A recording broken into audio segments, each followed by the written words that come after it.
આજે આપણે સંભાર ખીચડી બનાવીશું. રેગ્યુલર ખીચડી કરતાં અલગ અને ટેસ્ટમાં પણ ખૂબ જ સરસ.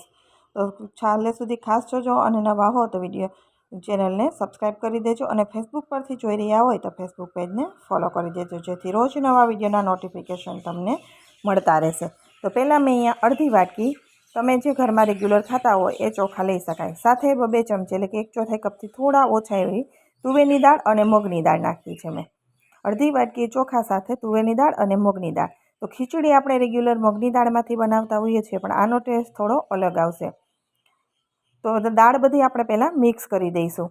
તો અહીંયા મેં છે એ બાસમતી જે રેગ્યુલર આપણે ખાવા માટે વાપરતા હોય એ ચોખા લીધા છે અને મિક્સ કરી અને હવે આપણે એની અંદર પાણી નાખી અને સાઈડમાં રાખી દઈશું 10-15 મિનિટ જેવું. ત્યાં સુધી આપણે બીજી તૈયારીઓ ખીચડી માટેની કરી લઈએ.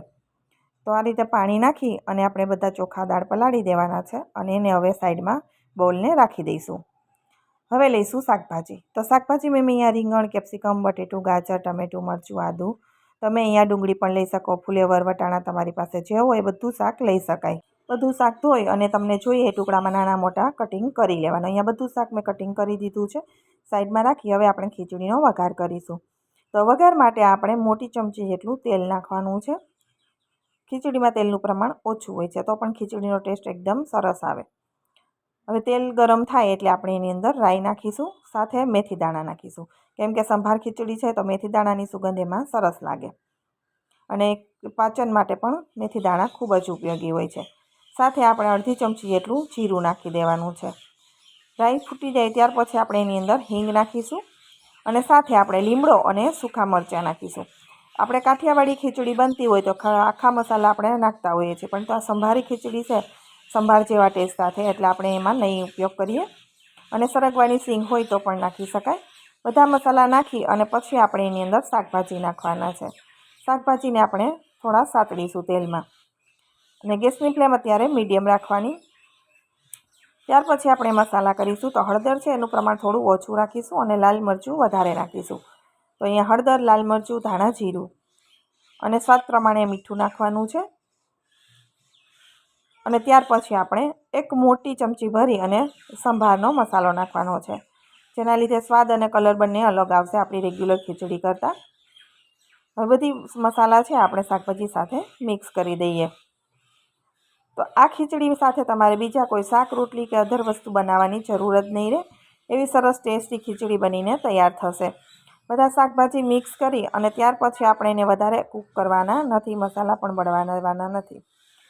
પાણી નાખી દેવાનું છે. તો પાણી આપણે 2.5 કપ ભરીને નાખીશું. આ ખીચડી થોડી ઢીલી હોય છે, આપણે કાઠિયાવાડી ખીચડી કરતાં થોડી ઢીલી ખીચડી, જેનો ટેસ્ટ એકદમ સરસ લાગે છે. તો અહીંયા 2.5 કપ ભરી અને મેં નાખી દીધા છે. જ્યારે આપણે દાળ અને ચોખા બધું મિક્સ કરીએ તો 1 વાટકી જેટલું થાય. તો 1 વાટકી ભરેલા દાળ ચોખા હોય તો એની સામે તમે 2.5 થી 3 વાટકી પાણી અહીંયા નાખી દેવાનું.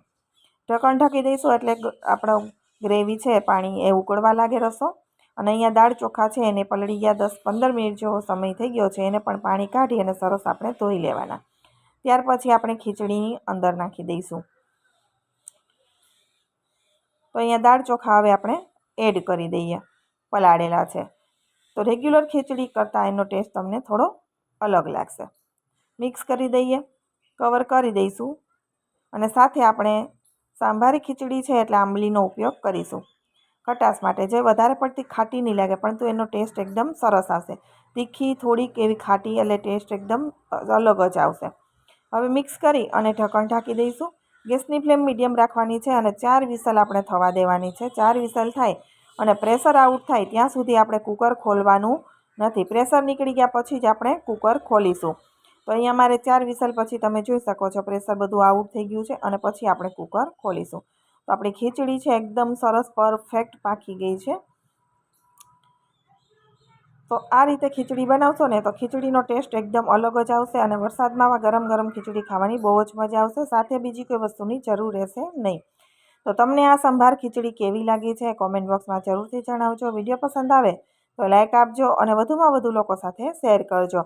એક અલગ જ ટેસ્ટ સાથે અને ખૂબ જ સરસ એવી આપણી ખીચડી બનીને તૈયાર થશે. તો આ ખીચડી જ્યારે બનાવશો ત્યારે તમારે બીજી કોઈ વસ્તુની જરૂર રહેશે નહીં, એટલો સરસ એનો ટેસ્ટ આવશે. એકવાર તમે જરૂરથી ટ્રાય કરજો અને શાકભાજી જેટલા વધારે હશે એટલો ટેસ્ટ પણ વધારે સારો લાગશે. તો અહીંયા આપણી ખીચડી એકદમ મસ્ત અને પરફેક્ટ જે ઢીલી ખીચડી હોય એ જ પ્રમાણે માપમાં જ બનીને તૈયાર થઈ છે. તો આ રીતે એકવાર ટ્રાય કરજો. ફરી મળીશું નવા વિડીયો સાથે. આવજો.